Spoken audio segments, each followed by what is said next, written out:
We're ready. Thank you.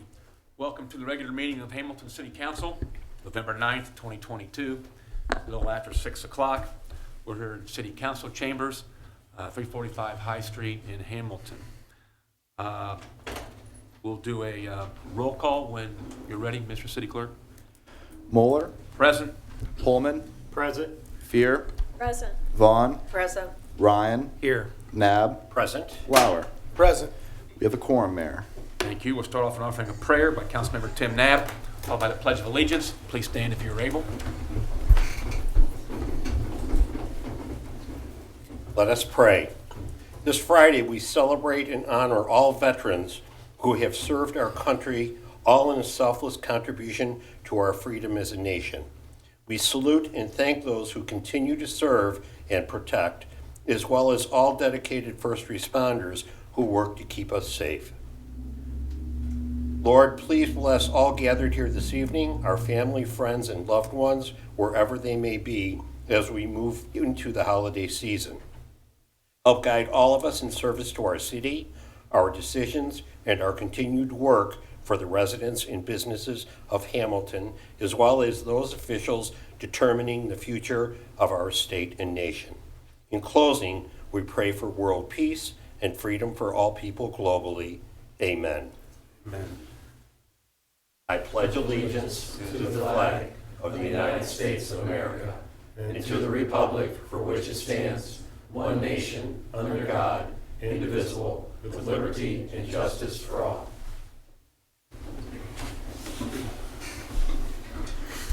Okay, we now get to the special presentation section of the agenda.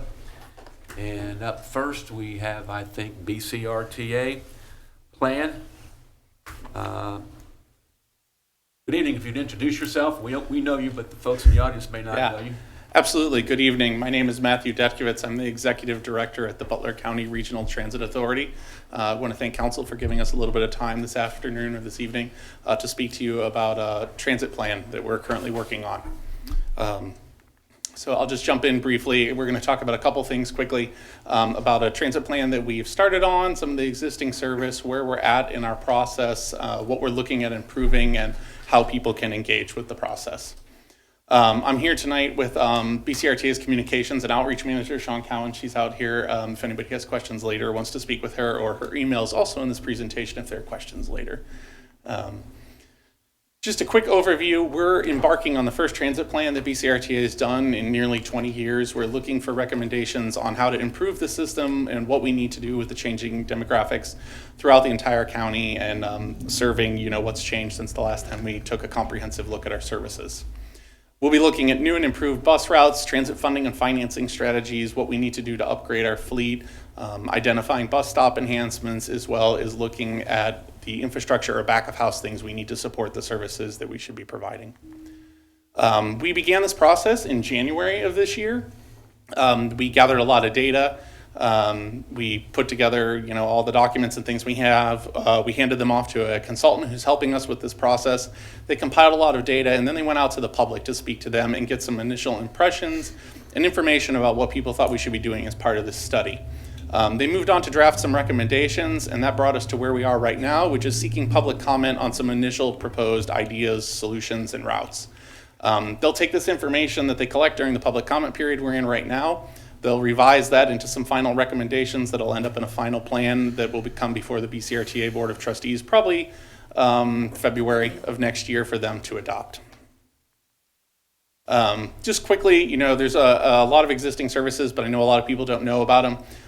We operate several regional routes that pulse in and out of the city of Hamilton over at Market Street. They serve Middletown, the Tri-County area, as well as Oxford. We provide quite a bit of service within the city of Oxford. And we also operate the Middletown transit system on behalf of the city of Middletown. In addition to that, we have our Uber or Lyft type service. We call it BeGo. You can see it's pretty much a countywide zone. That's $5. We have some other flavors of BeGo. We call BeCare. That one is ADA complimentary paratransit mandated by the Americans with Disabilities Act, where we provide complimentary paratransit to people who can't ride regular fixed routes. We also have a similar BeGo type service around Miami University for late night safety rides. We call it Safe Ride. for students to get around when some of the fixed routes aren't riding or if people are traveling by themselves. So where we are in the project right now, we're looking at doing a market analysis and taking a lot of data that's available, travel demand patterns. We are listening to what people are telling us, and we're also taking our own service data and compiling it to put together the suggestions we have right now. There's a couple of slides in this deck I won't spend a lot of time talking about, but they kind of bring out what we heard during the first round of public engagement back in April. We are a fare-free system on the fixed route side. I believe we are the only fare-free system in the state of Ohio right now. We got good marks for operator friendliness, and then there's a laundry list of things to improve, mostly about expanding service and serving more locations. I'm going to kind of move through those. We did part of the initial public survey back in April. Two of the biggest things that popped out is the bus doesn't come frequently enough, and the bus doesn't go where I would like to travel. So that was part of what we're looking at during this phase of public engagement and what we're looking to do in the future. There's several service improvement ideas. These are all available on the project website, which is bcrtatransitplan.com. We're talking about changing some express service to Cincinnati. We currently contract with Cincinnati Metro to operate this service from the Westchester area. We're looking at expanding that up 75 and perhaps into the uptown area of Cincinnati. There's some suggestions for improvements of services in Oxford, but I think probably what this group is most interested in is proposed service for the city of Hamilton. Right now, everything that operates on a fixed route plan in and out of the city is regional and travels quite a distance. There's a couple ideas in this plan that propose some more local service for the city of Hamilton, more circulator type service to serve residents and services within the city. You will see, if you look at the plans, there are two scenarios that are kind of diverging from each other to try and elicit feedback on those two different types of plans. Ultimately, what will probably happen is we will take these plans and kind of merge them together based on some of the feedback that we receive from the public during the process we're in right now. There's also some ideas for Middletown. I'll run through those. Really why we wanted to be here tonight was we wanted to speak to everybody and let you know that we are gathering feedback until November 24th. You can get all of this information on the project website. It's bcrtatransitplan.com. You can also get to that site from the major projects menu at butlercountyrta.com. There is a survey that will guide you through questions that you can take. There's also an interactive map that covers all of the slides I just showed you that'll actually let you drop a pin on the map. You can provide comments about whether they're good ideas or bad ideas or something's missing. We're also having some listening sessions that are kind of two-way conversations that allow people to ask questions and for us to try and respond or point things out. Those are all listed on the website as well. And we really just want feedback. So we're open, like I said, through November 24th. We're trying to collect as many survey results as we want. We are relying on residents and constituents to help us connect with people who may not have digital access to the website. We do have a paper survey available on the buses. We're also happy to bring those out to anybody who asks for them. We have a list. We're trying to circulate some of them, but Sean Cowan here, our communications and outreach manager, is facilitating that. So if anybody would like any of that information, we're happy to hand that out, and I'm happy to answer any questions if you have any. Well, first I want to say I'm interested in how the job connector's going. I mean, it's been going on for a while. I jumped on it for a while and it took it a little bit. But it's interesting the fact that tomorrow we've got our high school civics day students, and one student in particular at the first session brought up the issue of transit. She's a student, and I guess she would like to be able to somehow use the bus to help her get to places. And I'll try and get a copy of her staff report that she would have done, her high school staff report. I'll send it your way. Yeah, absolutely. She may have some very interesting observations about younger people in buses and maybe people getting their first job type of needs. But Job Connector, and I'll get that high school student staff report to you. Yeah, for sure. Job Connector, during pandemic, we saw a reduction in ridership. Most of our service is actually back doing better than pre-pandemic. The exception to that is commuter style services. We cut one of those. We're still providing some other, but we did merge the Job Connector with another route that we had operating, the R4. They kind of ran a similar alignment to Tri-County. We are not probably looking at eliminating entirely service to that area, but we would like to improve frequency. We know one of the big problems we have is that the bus doesn't come frequently enough. We might hit some spots, but It's hard to get to and from work when the bus only comes every 2 hours. So we're working on that. There are some alignments. In fact, there's kind of a gigantic one that goes all the way from Oxford through Hamilton and down into the Tri-County area. It hits a lot of the same spots that the R6 does right now. So that's out there. So we are looking at those pieces. I will say, our primary mission is to support economic development through public transportation solutions. So it's jobs. We're looking at jobs. We're looking at how to connect people to jobs. Thank you.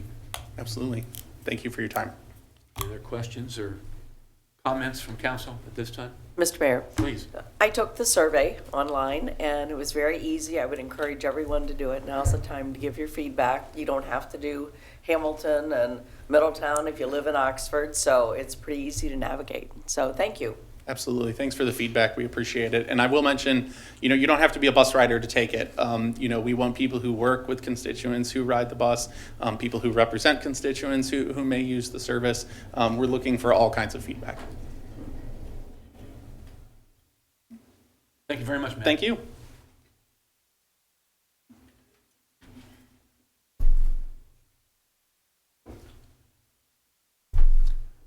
Now the presentation that council loves to see each and every year.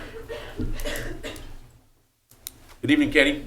Good evening. Thank you for having us back. We have two groups of students this year who will be presenting from their probability and statistics class about their business ideas that they would love to see added to the city of Hamilton. And they've included their data, their feedback from different research they've done, including original research with their own surveys. And this year we've partnered with our new entrepreneurship coordinator, Jeremy West. And so we're excited to see some of these presentations get elevated a little bit. Like I said, the students have been working really hard and are excited to share with you. My name is Jeremy West. I'm the entrepreneurship coordinator for Butler Tech. We saw a huge need for students to be able to learn their trade, but then we kind of wanted to push them further to own something in their future.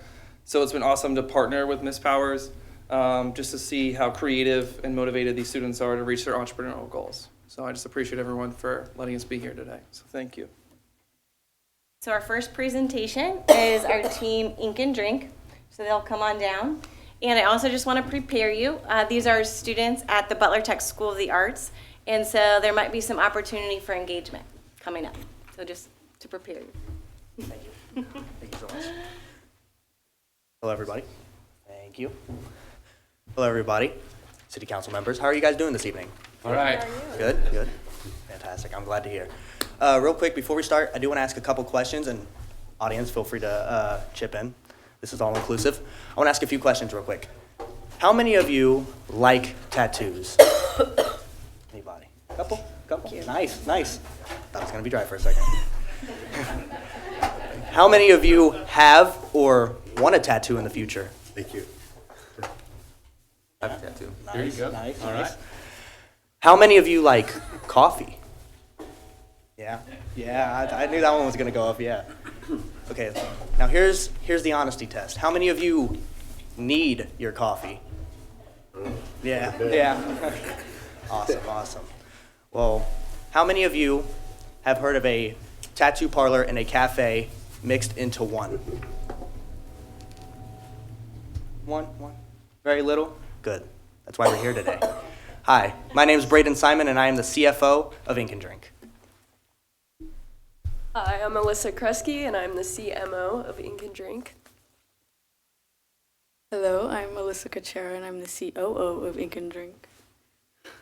Hello, I am Charlotte Moore, and I am the CEO of Ink and Drink.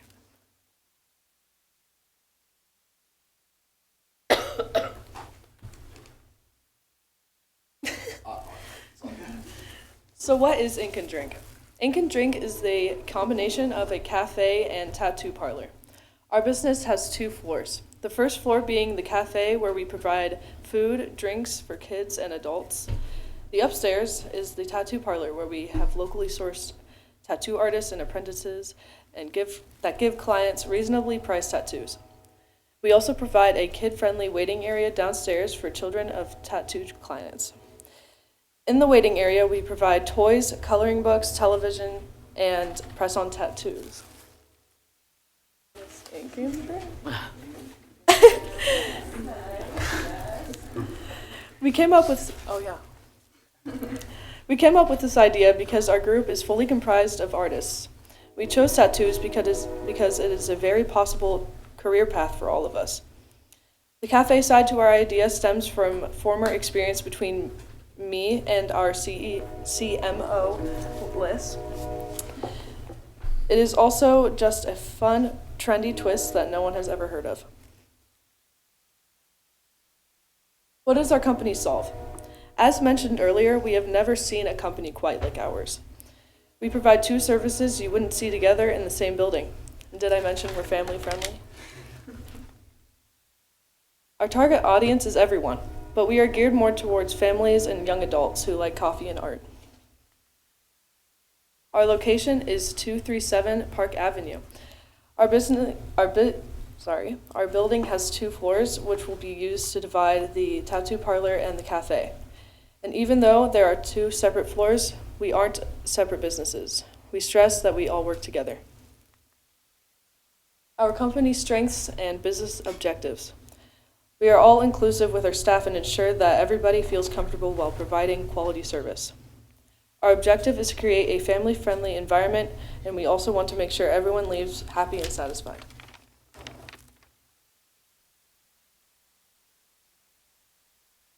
Okay.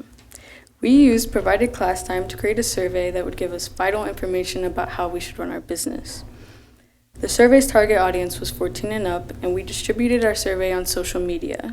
We also displayed a QR code linked to our survey at our school, and this allowed us to get feedback representing high school students all over Butler County.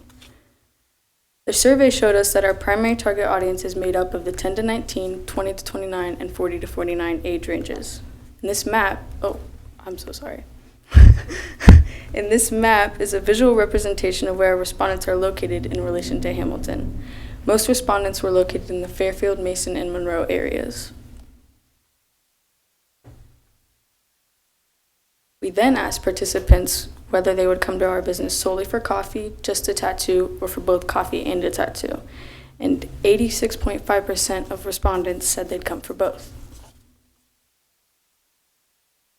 Lastly, we asked them if they had ever heard of a combination tattoo parlor cafe, and 97.3% said they hadn't. This gives us a great opportunity to bring this unique business idea to the city of Hamilton. Thank you. Our business finance. Our startup budget. The amount of money we will need to start up our business is roughly $260,000. I calculated this by, adding up everything that we need to start our business.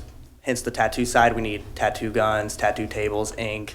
For the coffee side, we'll need espresso makers, furniture, some coffee, obviously.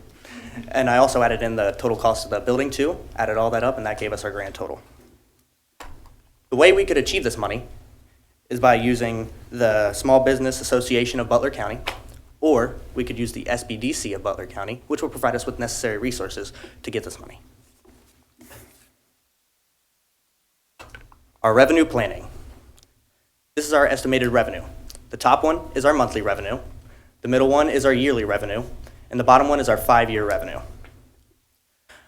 I got these totals by calculating a rough estimate of how much we would make in a day between our cafe and tattoo parlor side of our business.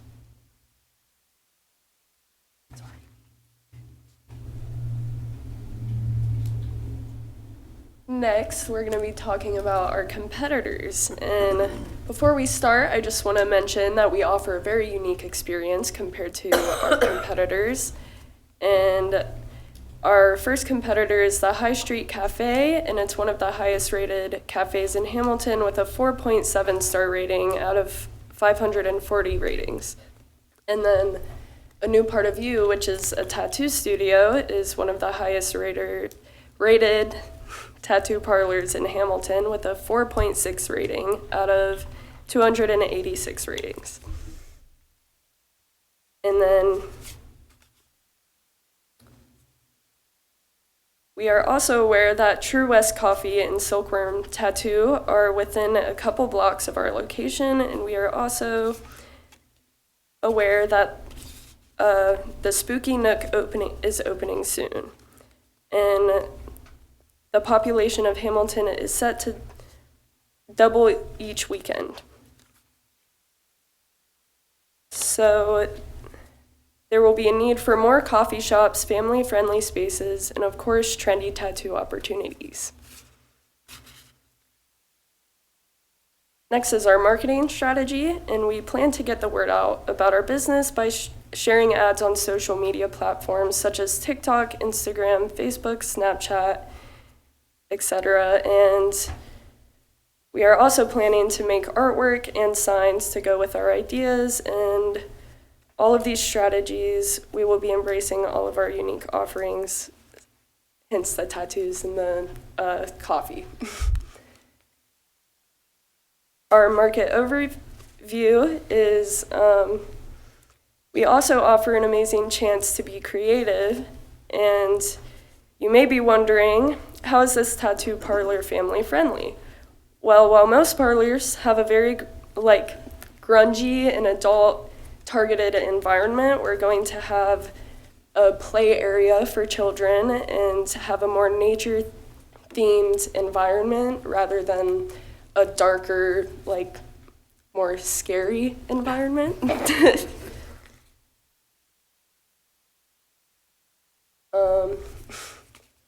And our industry is very family friendly, as we have said. We just want to involve everyone, as many people as we can. And thank you guys so much for your time. And if you have any questions, we are very happy to answer them. Thank you very much. Also, in your yes, cups, yes. we have press-on tattoos that we provided that are water press-on temporary tattoos with our logo too. Yes. So, If you see, Cool. we have our logo tattooed on us. That's great. What a great business plan. I mean, Thank the you. depth that you went into for your target market and your costs and your startup money. I'm personally impressed. Building location is a great idea.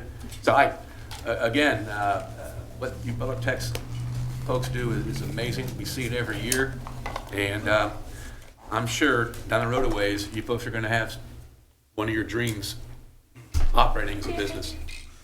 I mean, this is really great. Any other questions or comments? No, this is great. Very creative. Thank you. thank you. Well done. Yeah, thank you guys for the opportunity. Thank you for your time. Thank you. Good luck.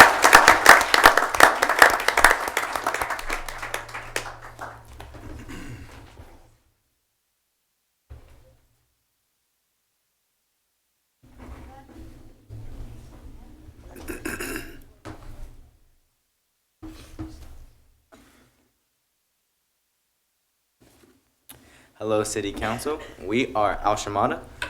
We are focused in health and fitness products. But before we get into that, I want to ask you guys to stand up and get ready to get jiggy.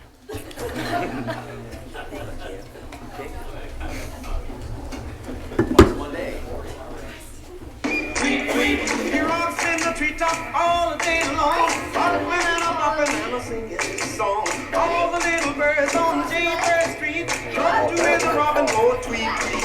Rockin' robin, tweet, tweet, rockin' robin, tweet, tweet. So rockin' robin, 'cause he's really gonna rock us tonight. I'm not coordinated. Every little swallow, every chickadee, every little bird in the tall tree. The wise are loud, the big black crow, flap of their wings, sing and go, bird go, rockin' robin, tweet, tweet, rockin' robin, tweet, tweet. So rockin' robin, 'cause he's really gonna rock us tonight.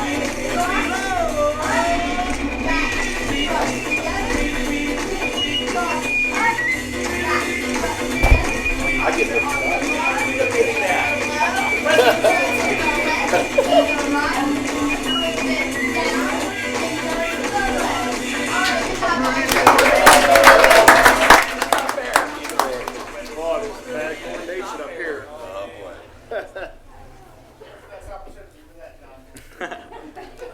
Hello, guys. My name is Kyle Lamada, and I'm the CEO of Al Shamada.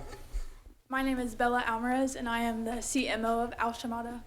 My name is Emma Schroer, and I'm the CFO of Al Shamada. All right, let's hop in. Okay. Al Shamada is a business focused on products and health and fitness, predominantly for women. During Saturdays, we focus on dance studio, so you can come in for free. It's more like giving back to the community, get to know us, and we can sponsor our own products in the health and fitness. We sell water bottles, protein, vitamins, apparel, pre-workout, stickers, and we also include a smoothie bar inside of Al Shamada. We're going to tell you about our why for starting this business. So my why for what inspired me to have this business idea is because in the past I have had some previous health issues with an eating disorder, and I had to find a healthy path to get back on track, and that's how it inspired me more. My why was I also had health issues and I was overweight, and so I decided to get into health and fitness, and I found that it gave me more energy, as y'all can see, and it made me more happy as I was able to do more. All right, my why for being a passion and part of Al Shamada is because I've been a dancer all of my life, and I love to be fit, I love to be healthy, and I really want to inspire others to become that way too, and I really want to give enthusiasm back to the community. Yeah, Al Shamada. All right, survey results. So we too took a survey inside of our high school, not predominantly, but the target audience was for 10 to 17 and then 20 to 25. But because it was in a high school, we did have some convenient bias sampling.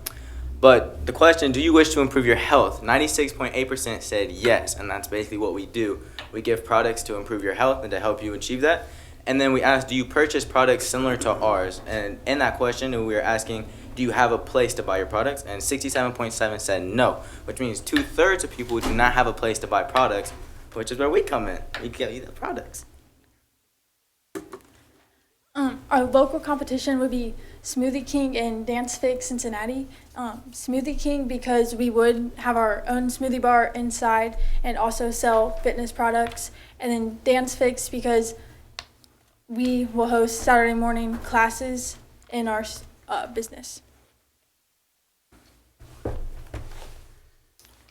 Oh, Sam. What makes us stronger? Our knowledge in the subject of health and fitness. 2 is our passion, being passionate about helping others become healthy and get fit. And then 3 is enthusiasm. We would be basing our business out of the West Hamilton Plaza. And as you can see in the interior, that is more of what we want to go for the smoothie bar. And then over there is the dance studio. All right, let's get into the money. Okay, the startup budget for Al Shamada would be around $80,000. To figure out how much that we would need, we did some market research for some bulk cost of supplements, water bottles, stickers as provided to you guys, some t-shirts and smoothie specifics, and also calculated the capital that is needed to lease the space for Al Shamada. To figure out how much that we need, we calculated the things together that would be able to start our business. And to figure out how we are going to get the money to start up Al Shamada, we can contact the SBA nationally, statewide, or through Butler County, which is the Small Business Association, or the SBDC, which is the Small Business Development Center, which they will also give us resources to help us get the funds for Al Shamada. All right, how much we're going to make. So our estimated monthly is about $11,000 yearly, and then our 5-year is around $711,000 for what we would be making. And to figure out how much that we're going to make, we figured the average spending per consumer of supplements and our age range, which is our target audience, aligned with our projection of sales goals for our business. All right. Our mentor, we were partnered with Chris Welter, which is a professor of business and entrepreneurship at Miami. He gave us really helpful feedback and good notes for our business to help make it better. And we really appreciated how he enjoyed our business and thought that we had a lot of potential and how professional we were. And he thinks that this is a good idea for the city of Hamilton. So to market our business, we would create social media accounts for it, like on Instagram, Facebook, Twitter, and we would post about the products and the clothing that we would be selling there. I also would like to add in, before we get into some questions about some like supplements, about some things about it, if there were any questions about that. So we said that we are mainly women-based, towards women. We welcome everybody, but I know personally that women are deficient in iron and vitamin D and C. And so mainly things that like women are deficient in is what we want to like help and give back to the community. And really just like give people somewhere like a welcoming space, and somewhere to get fit and just have a welcoming environment. Okay. Does anybody have any questions? I want to say I think you're ready for Shark Tank, okay? I think both these groups are ready for Shark Tank. Just take it up to those guys. And you're going to sell Hamilton water, aren't you? Huh? Of course. You're gonna, okay. Yeah. We'll make sure that we... If you donate. Man, Art, keeping those expenses down. You keep your expenses down, you make more money, don't you? Yes, sir. No, great presentation. Thank you. Anybody else on council want to... Very good. Thank you. That's great. Thank you. You're welcome. Thank you for having us. Again, we're very impressive of both groups, and I can see both those operations in our city one of these days soon. But Shark Tank really should take a look at some of this stuff. Here you go. Thank you for your time.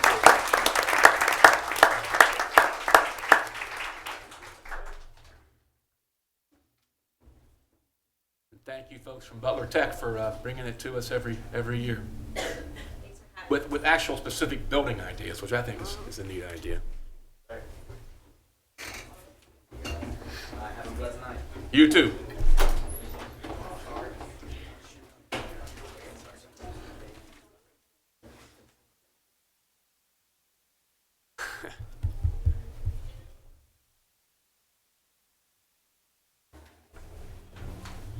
Next, we have our engineering update. Are you going to be dancing, Rich, at all in this engineering update? Another fitness class, Rich?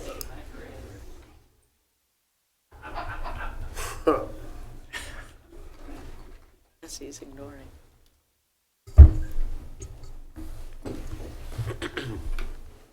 Good evening, Mayor, Council, citizens of Hamilton.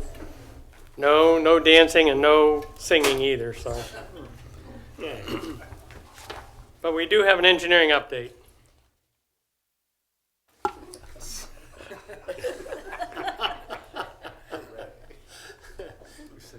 On the traffic signal system, we are continuing to work heavily on that. Our staff is working closely with the manufacturer.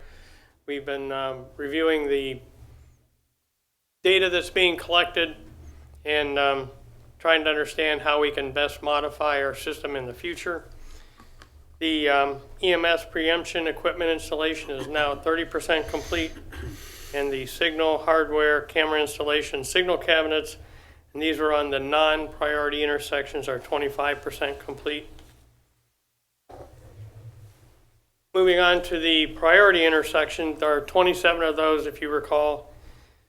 Everything is complete except the temporary cellular communications. That's 90% complete. And that's temporary because we're installing fiber to all of our intersections so we can have immediate response and direct communication between the traffic signals and our office down at the city garage. The system is now operational and collecting data. However, last week we discovered that some of our cabinets have outdated software and hardware that needs upgraded, so we're in the process of upgrading that at the moment.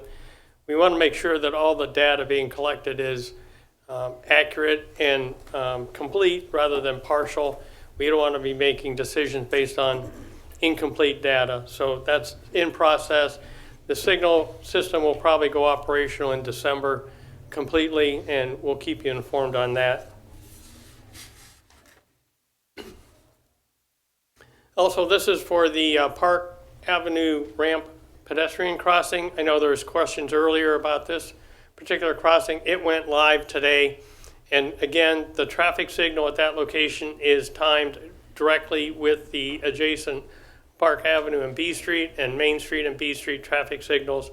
So if a pedestrian pushes the button to cross, they will have a limited amount of time to cross, and then it'll sync back in with the rest of the traffic signals nearby. So we don't expect to have too great of an interruption in our traffic flow in the motorist and vehicle flow at that intersection. But it will provide a much safer crossing for pedestrians traveling across High Main Bridge and going to Main Street, which was the intent of that installation. Concrete repair and resurfacing update. The Leo Drive, Sanders Drive, Kelly Court, Carroll Court, Hermé Drive, paving is all complete, and they are now continuing to work on the Mr. Manhole installation to have a better protection of the manhole castings and protection of the pavement around the castings. On the Diana Drive, Greer Court, Cameron Place, Alberta Drive, and Victor Court, they are continuing to work on the concrete work, curbs and drive approaches. That work will continue until weather stops the contractor from proceeding, and then it will continue again next spring when the weather moderates.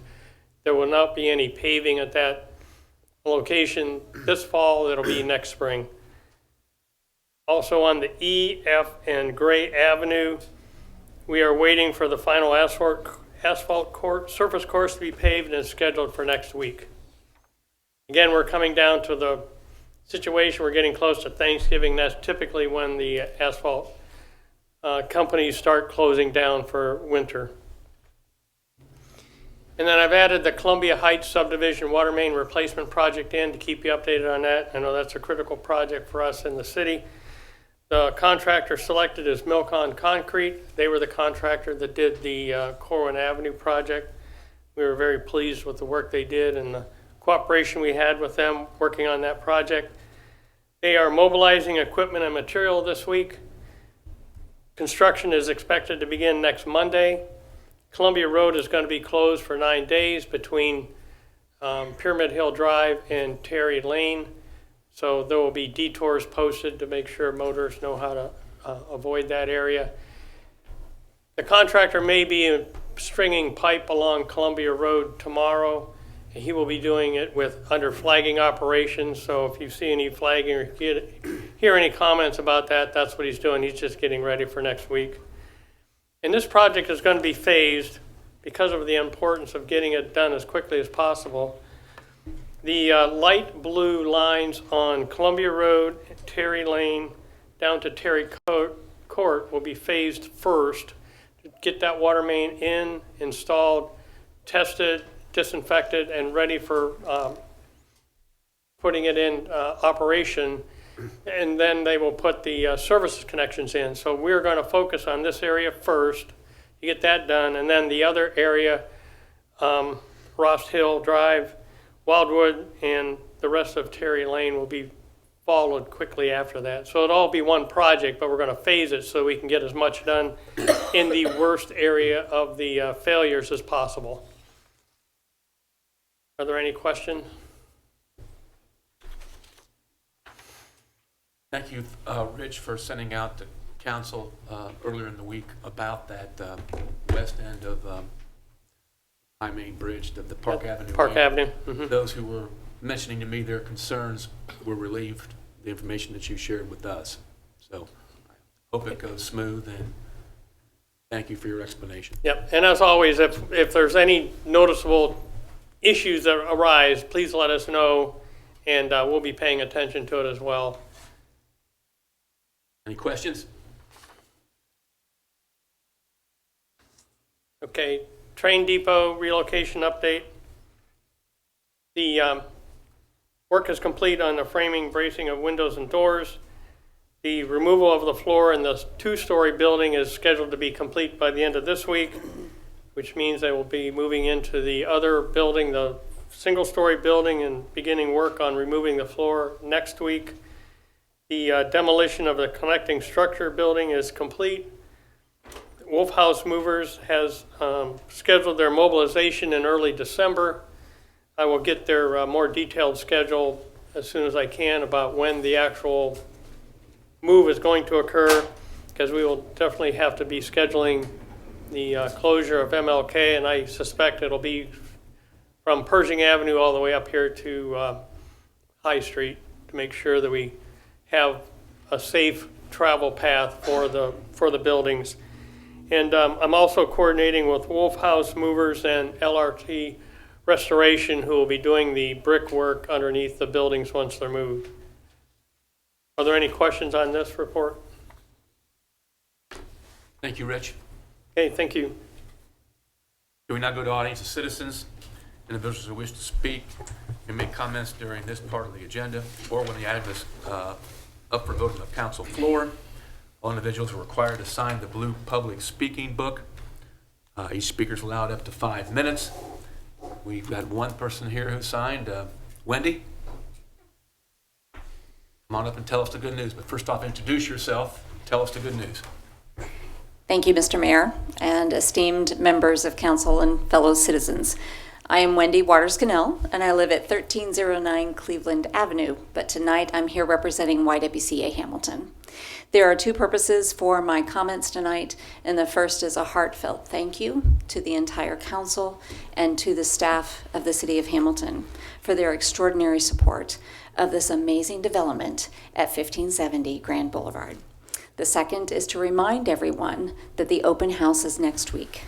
So on Friday, November the 18th, from 11 a.m. until 1 p.m., the general public is welcome to come tour the brand new YWCA. Thank you. Thank you, Wendy. Okay, now go to the consent agenda, and that includes staff reports, caucus reports, and meeting minutes. But first, before we vote, we're going to go into the committee of the whole to allow us to comment on reports and learn about reports. Is there a motion that the regular meeting be recessed and the committee of the whole take place? So moved. Second. Motion made by Council Member Pullman, seconded by Council Member Fear. All in favor, please say aye. Aye. Opposed, same sign. Hearing none, that motion is carried. The time is 6:44.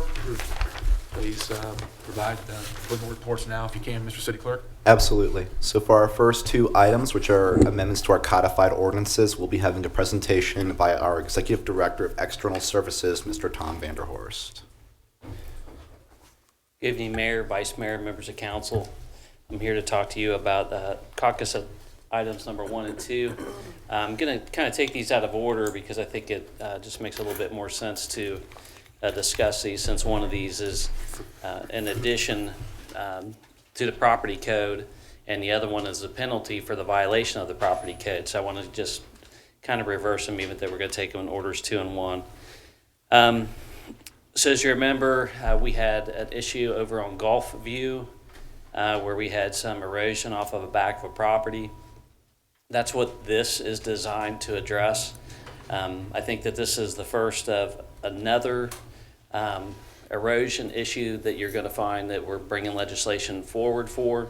The other one, I think you're going to see it as we develop new plats. This was an existing plat.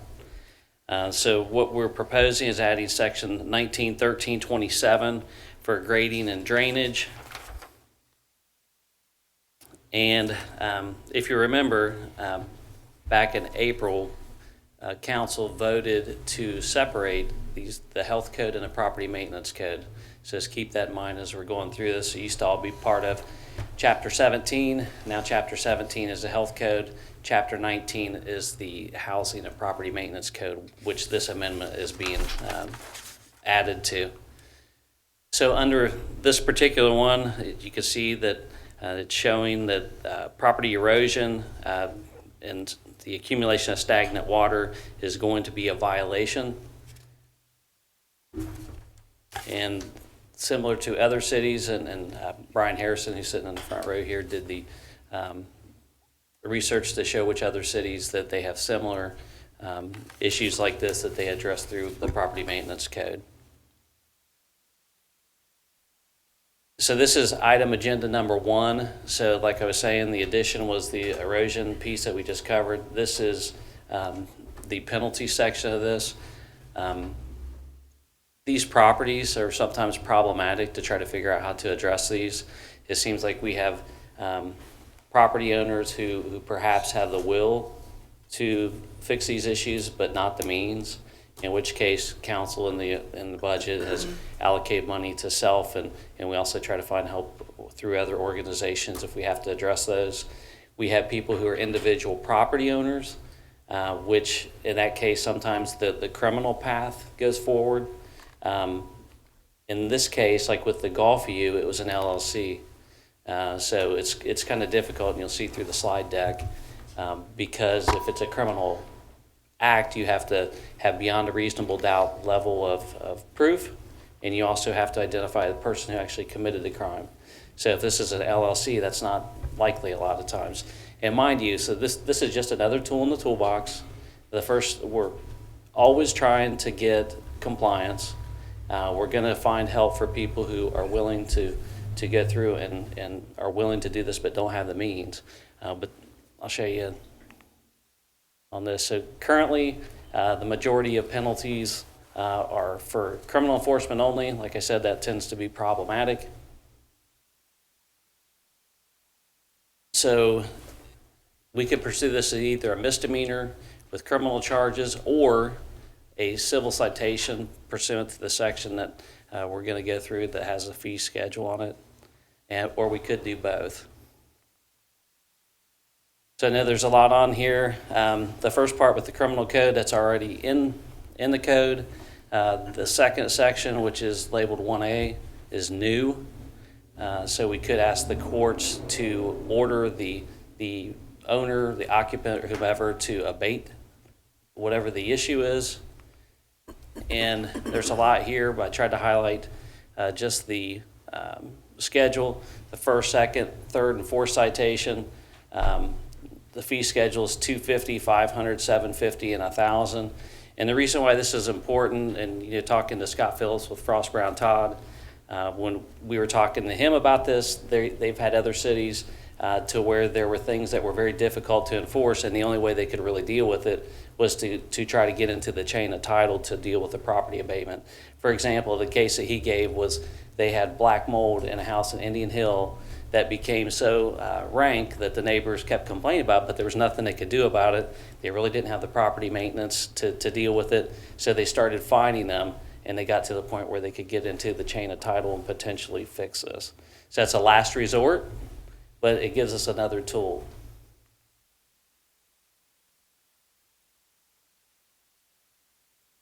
And this just goes on to say, and you can sort of see it again, there's a lot on the slide. We can actually write a penalty each day if we need to. So I know this sounds sort of heavy-handed, I mean, as I go through this presentation, but know that we're going to try to get people help. We're trying to get compliance, and this is just simply another tool. And here's other jurisdictions that do similar. So both of these went through Ordinance Review Committee. They were recommended to come to City Council, and we're putting them in front of you today. Does anybody have any questions? Any questions? Thank you. Thank you. Thanks, Tom. Next up, we'll have a presentation by our Director of Business Services, Mr. Nate Perry.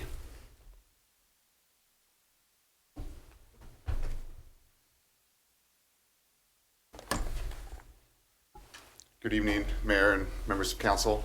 Tonight we have a AFAC assignment assumptions agreement for your consideration.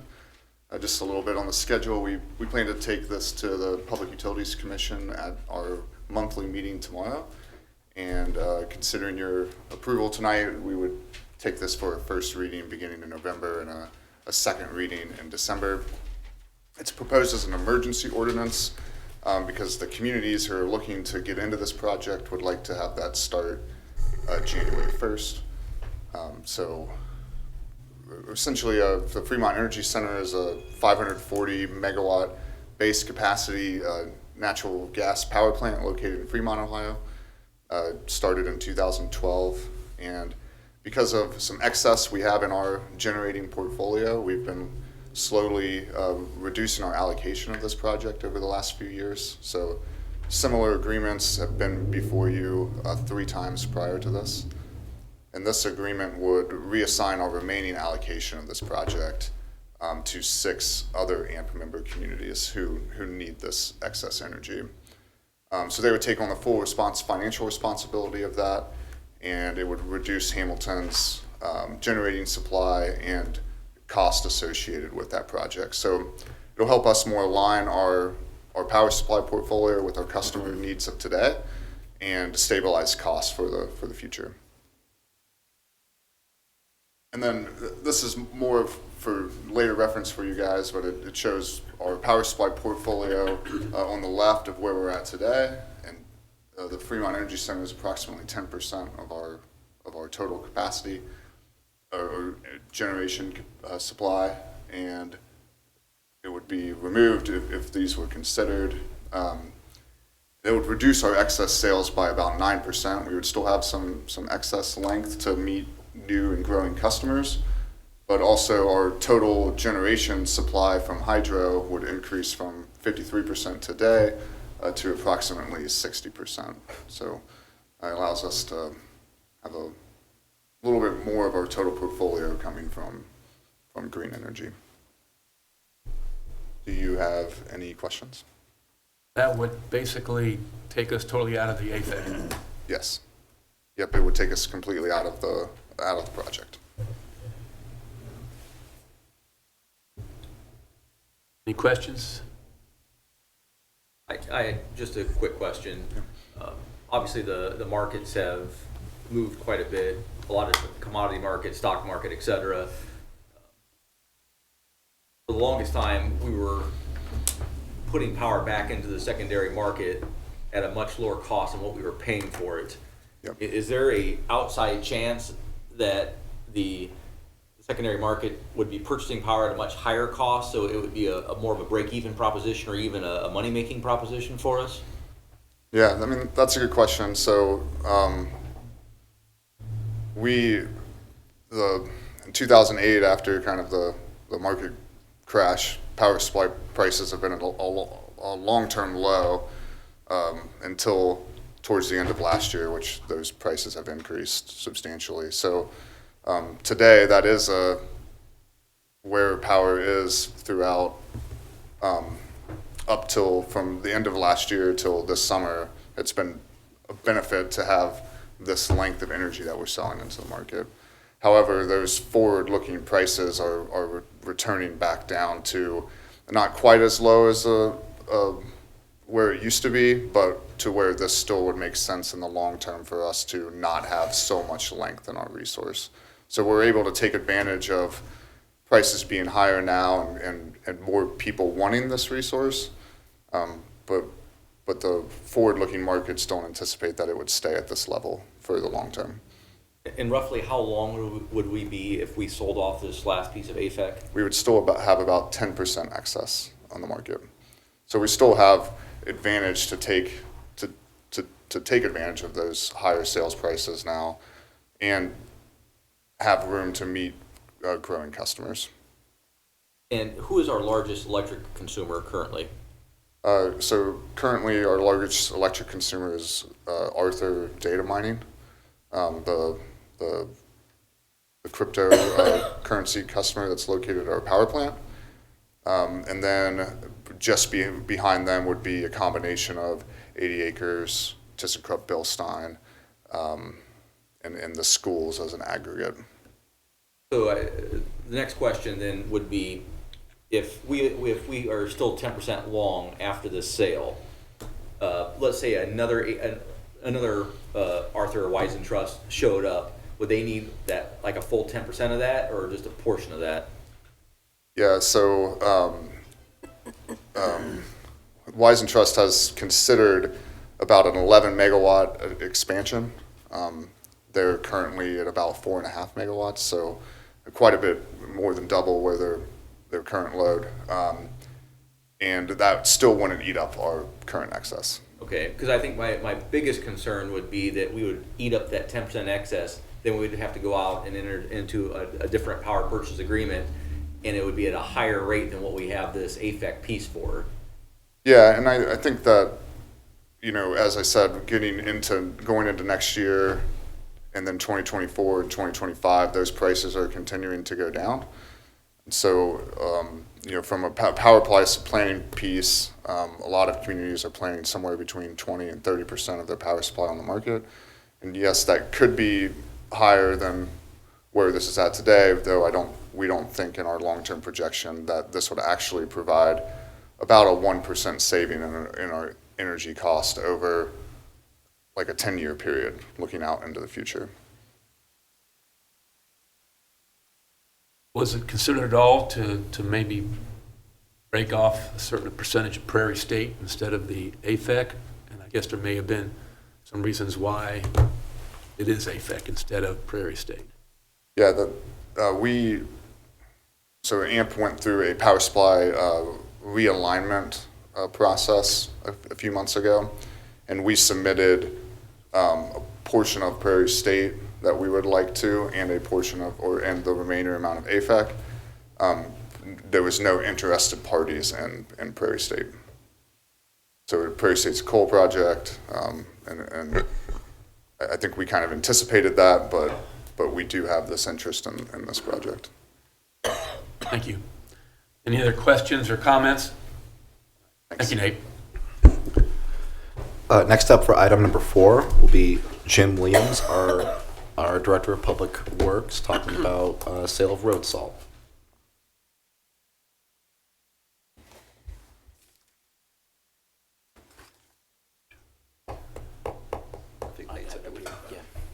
Good evening, Mayor, City Council, staff, and citizens. Tonight, I'm asking you to consider an intergovernmental agreement for road salt supply to the Hamilton City Schools.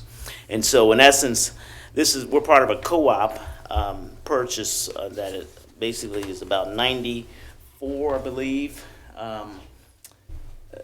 Like 93 participating municipalities and townships that essentially we buy this salt from. The primary suppliers of this salt is American Rock Salt, Cargyle, Compass Materials, and Morton Salt. So in essence, we're going to sell basically to the Hamilton City Schools a $10 markup on our cost per ton, and that's just to cover our loading costs. This is something we've been doing since 2014, and so I'm asking for your approval of this intergovernmental agreement tonight. Any questions or comments? Thank you, Jim. Thank you. And lastly, on the caucus agenda for item number 5 will be Rich Engel, our Director of Engineering, for an emergency purchase of water main materials for a project on South Erie Boulevard.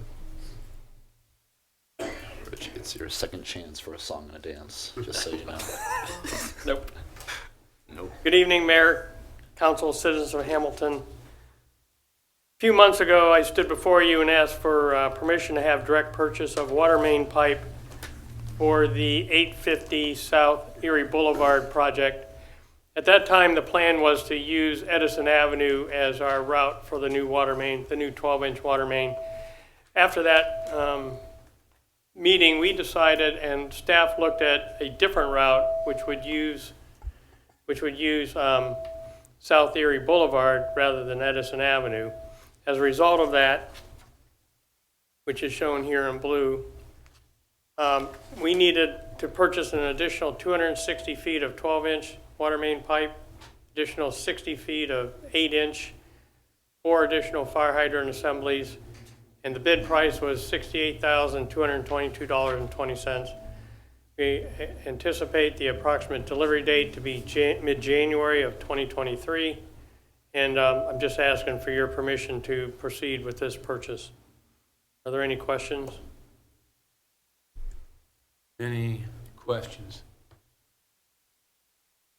Thank you, Rich. Thank you.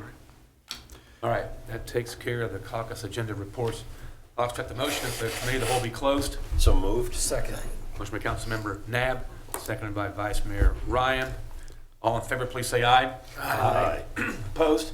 Same sign. Hearing none, motion carried. Committee of the whole is closed at 7:01. I'll accept the motion. As regular meeting be reconvened. So moved. Second. Motion by Councilmember Fear, second by Vice Mayor Ryan. Roll call vote on that motion to reconvene the regular meeting. Moeller. Yes? Pullman. Yes. Fear. Yes. Vaughn. Yes. Ryan. Yes. Nab. Yes. Lauer. Yes. Motion adopted, 7-0. I'll accept the motion that, with the exception of any items so noted, the council receive the reports of the consent agenda and concur in their recommendations. So moved. Second. Motion by Vice Mayor Ryan, second by Councilmember Pullman. All in favor, please say aye. Aye. Opposed, same sign. Hearing none. That motion is carried. We now go to council actions pertaining to legislative items, and I'll accept the motion. Mr. Mayor, Councilmember Pullman. I move that a note be made upon the minutes that each member of council was furnished a printed copy of each item of legislation prior to its being considered at this meeting. Motion by Councilmember Pullman, second by Councilmember Lauer. All in favor, please say aye. Aye. Opposed? Same sign. Hearing none. That motion is carried. We now go to pending legislation. Agenda item number 6, second reading of an ordinance amending TIF district in the downtown area, the off-site TIF. An ordinance amending a municipal public improvement tax increment financing district in the downtown area, off-site TIF, established by ordinance number OR 2018-4-38, passed by City Council on April 11th, 2018, to modify the beginning date for the exemption period and to remove certain parcels. Second reading. Mayor, Councilmember Fear. I move the ordinance be adopted. Second. Motion by Councilmember Fear, second by Councilmember Nab. Any discussion on this particular agenda item? Hearing none. Roll call, please. Moeller. Yes? Pullman. Yes. Fear. Yes. Vaughn. Yes. Ryan. Yes. Nab. Yes. Lauer. Yes. Ordinance adopted, 7-0. Now go to new legislation. Agenda item number 7, first reading of an emergency ordinance involving paid time off system. An emergency ordinance amending the codified ordinances of the City of Hamilton, Ohio by amending sections 181.01, vacation leave, 181.02, sick leave, 181.26, paid time off, PTO, and 181.27, holiday leave with pay of Chapter 181, employee fringe benefits, to allow certain employees the opportunity to opt into paid time off PTO accrual system. First reading. Thank you. Go to agenda item number 8, a resolution involving ODOT relative to the resurfacing of State Route 128. A resolution proposing that the City of Hamilton, Ohio, City as a designated local public agency, LPA, give the consent to the Ohio Department of Transportation, ODOT, relative to the resurfacing of State Route 128 within the City of Hamilton's corporation limit, ODOT PID number 102544. Mr. Mayor, Councilmember Fear. I move the resolution be adopted. Second. Motion by Councilmember Fear, second by Councilmember Vaughn. Any discussion or comments on this one? Hearing none. Roll call, please. Moeller. Yes? Pullman. Yes. Fear. Yes. Vaughn. Yes. Ryan. Yes. Nab. Yes. Lauer. Yes. Resolution adopted, 7-0. We now go to agenda item number 9, a resolution involving the Infrastructure Investment and Jobs Act.